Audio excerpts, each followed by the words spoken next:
Ferd. Well, thank you, Mr. Speaker, for the opportunity to engage in this debate.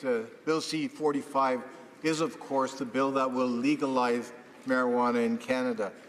And when we talk about legalization, we have to understand what this legislation does. It normalizes the use of marijuana in everyday life across Canada. That's what it does. Like cigarettes, which were normalized many years ago, same thing with booze, marijuana will now become an accepted part of Canadian life. And the message we send to our children is a terrible one. It is one that says, we give up, we surrender. We're no longer going to take action to eliminate the use of marijuana and other drugs in our society. We're simply going to do, as my colleague said, the coward's way, acquiesce and legalize it. And Mr. Speaker, I'm absolutely confident that this Bill C-45, representing the normalization of the use of marijuana in Canada, is going to become a massive public policy failure for this Liberal government. Just like its tax reforms, where they attacked small businesses, where they attacked diabetics, where they attacked those who are getting employee discounts, where they attacked the mentally ill. That has become a massive policy failure. And this Bill C-45 is also going to become a massive policy failure for the reasons that I will articulate. The bill effectively legalizes the sale and use and cultivation of marijuana. And as I said, it normalizes its use. We have worked so hard as a society to discourage cigarette smoking. And yet here we are, opening the door to what is arguably an even more dangerous substance. And the irony is that this government, while it's passing this law to legalize the use of marijuana, is then engaging in a public relations and communications strategy that says to the young people who will now be purchasing marijuana, that, oh, you shouldn't buy it because it's very dangerous. We don't want you using marijuana. But we're actually going to legalize and normalize it. I mean, the hypocrisy in that is jaw-dropping. Now, I was an elected official in the city of Abbotsford for many years. I was very pleased to serve there as a city councillor. And I can tell you that as city councillor, one of the biggest challenges we had was the growing of marijuana plants in homes.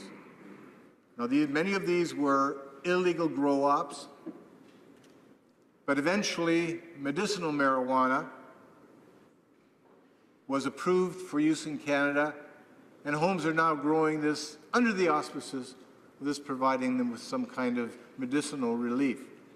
But what has happened is that you have communities and neighborhoods within Abbotsford that are wonderful neighborhoods, but they have houses in which marijuana is grown. Historically, what they did is they would cover the windows with foil, and the stench emanating from those properties was overwhelming.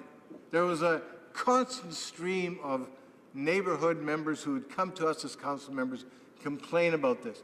Now, this bill actually authorizes the growing of marijuana plants at home. And I can assure you, Mr. Speaker, many Canadians, unfortunately, will take that opportunity to grow more than the 4 plants that are allowed under this legislation. And that is going to result in continued challenges with our neighborhoods across Canada.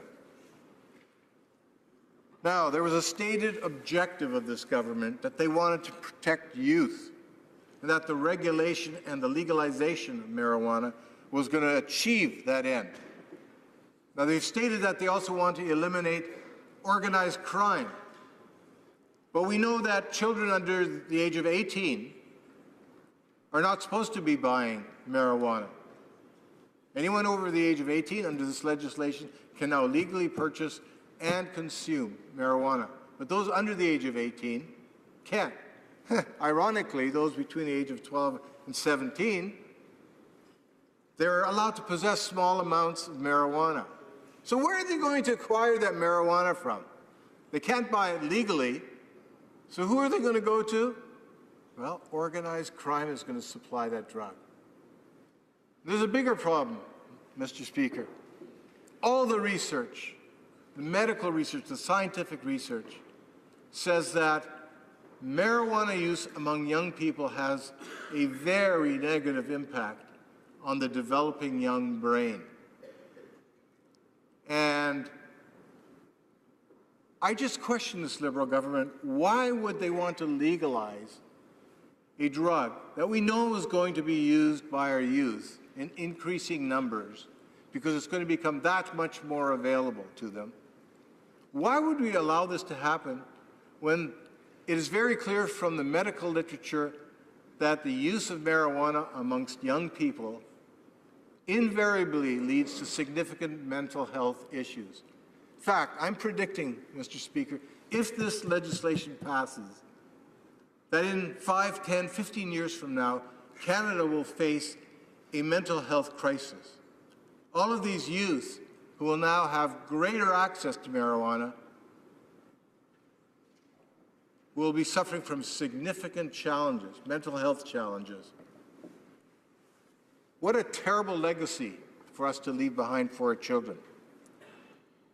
Now, I wanted to address the issue of the timing of this legislation. As you know, the Prime Minister has said, I'm going to ram this thing through and implement this legislation by July 1st of 2018, so next year, July 1st.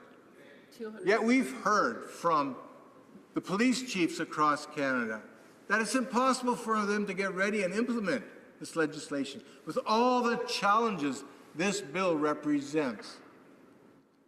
We've heard from communities across the country, from my own city of Abbotsford, which has communicated with the federal government, made a submission to the committee that studied this bill, and has said, please, you can't do this by July 1st.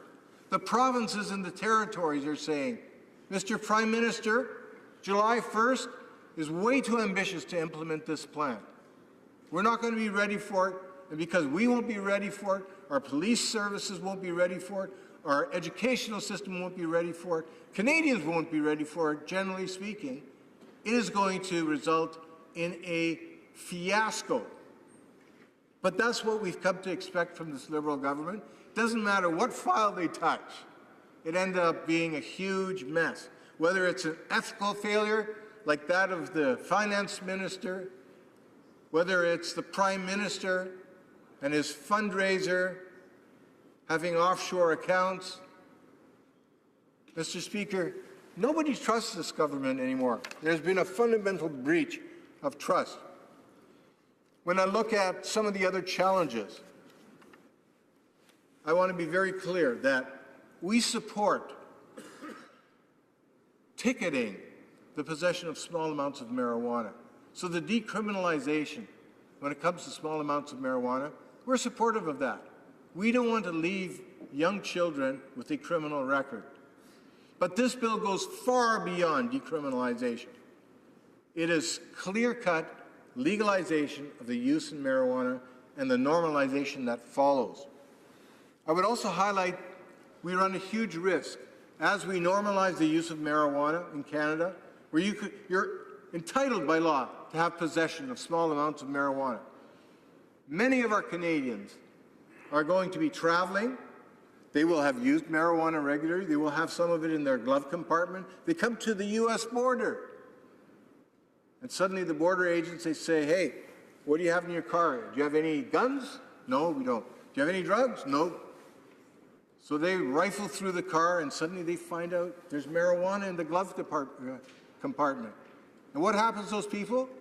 They'll probably be apprehended on the American side. They'll have a criminal record on that side of the border. They'll have to go through the legal process there. Just one of the small, many consequences that this bill will generate. And finally, just a note, Mr. Speaker. It's very clear that this government has run out of money. That's why they're taxing Canadians to death. They've gone after small businesses, diabetics. They've gone after employee discounts. They've gone after the mentally ill. And now they're going after marijuana. They're going to tax marijuana more and more because they're running short of money. Can you imagine that being a pretext for passing a bill like this, which will have enormous consequences for Canadians?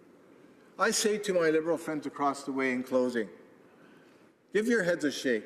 Reconsider what you are doing here. This is bad policy. It's going to hurt future generations of Canadians. Don't do it. Questions and comments. The honourable member for Kingston and the Islands. Thank you very much, Mr. Speaker, and I appreciate the comments from the member from Abbotsford. We get along great on the Environment Committee. We had a great discussion this morning there, and regrettably, I see some challenges with what he's presented here today. In particular, he talked about normalizing the use of cannabis. Is he aware of the fact that 21% of the youth currently have used marijuana? Is he aware of the fact that 30% of young adults use marijuana? I don't know what more is required for him to realize that it's already a problem. He then talked about access to cannabis, and in particular the access of young individuals, to young children to cannabis, and how legalizing it is somehow going to make the give rise to the criminal activity behind production and distribution. Well, I ask him then, how many of the young people are getting, brewed at home alcohol or tobacco that's been grown and dried at home and rolled into cigarettes at home? It simply will not work like that, Mr. Speaker. The reality of the situation is when we can legalize to regulate the production, when we can then start to, like we have with cigarettes, properly inform and educate and inform children about the challenges, we will then be so much more successful. And I'm not creating a brand new scenario here. This has already been the case. We've already seen this happen with alcohol and tobacco. We have a much higher success rate at keeping them out of the hands of children. I'm curious if he'd like to respond in light of the fact that, I bring up that so many youth are already experimenting with cannabis. Before we go to the honourable member for Abbotsford, I want to remind the honourable members, I know a few of them are getting antsy and, I won't say yelling, but suggesting. When I do say questions and comments, I leave it to the members to say either ask a question or make comments. I'll leave it to the honourable member for Abbotsford. Well, thank you, Mr. Speaker, and I did want to reciprocate the comments to my colleague. We do work very well at committee, and we get a lot of things done, which indicates that there's a lot of goodwill around the Environment Committee table. He has suggested that a significant percentage of Canadian youth already use drugs to some degree. And he's right. So he asks the question, isn't this already a problem? Yes, it is. And this bill will make that problem worse. Much, much worse for the reasons that I articulated. Just because there are youth that have been using it illegally, like our Prime Minister used marijuana illegally, just because they are using drugs, that doesn't mean this is good for them. It doesn't mean that we should normalize the use. It means that we should find new and creative ways of discouraging the use of marijuana. The irony is, the government and this bill is legalizing the use of marijuana, and it's going to increase the usage of marijuana amongst our youth. At the same time, this government is establishing a policy to communicate with youth to tell them not to use marijuana. I mean, the hypocrisy is jaw-dropping. Questions and comments. Questions et commentaires. L'honorable député de The honourable member for Sherbrooke. Thank you, Mr. Speaker, and I'd like to thank my colleague for his intervention.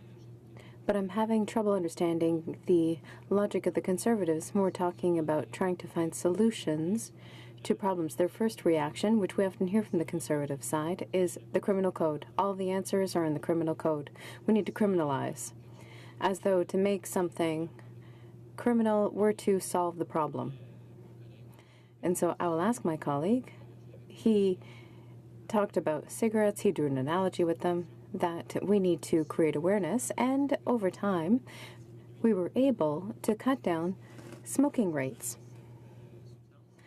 all the while knowing that this toxic substance is legal. Can everybody agree on that? And I'm wondering, when it comes to cannabis, why should we not use the same approach that we used with cigarettes, which is that we can make it legal and lead awareness campaigns that will reduce rates of use, as has been done, as has been successfully done with cigarettes. Why would we not have the same success with cannabis? Thank you, Mr. Speaker. That's not a lot of time, but I'll say this. He suggested that we as a Conservative Party, we want to make the usage of marijuana criminal. Well, hey, newsflash, the use of marijuana in Canada and the selling of marijuana in Canada is illegal right now.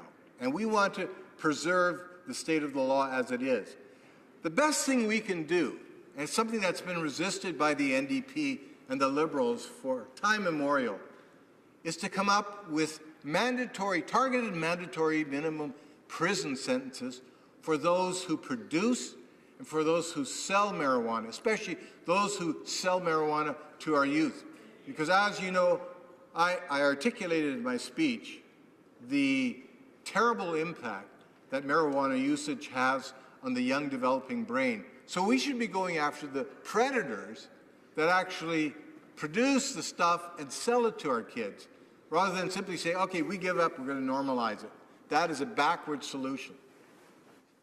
Resuming debate, the honourable member for Langley, Alder.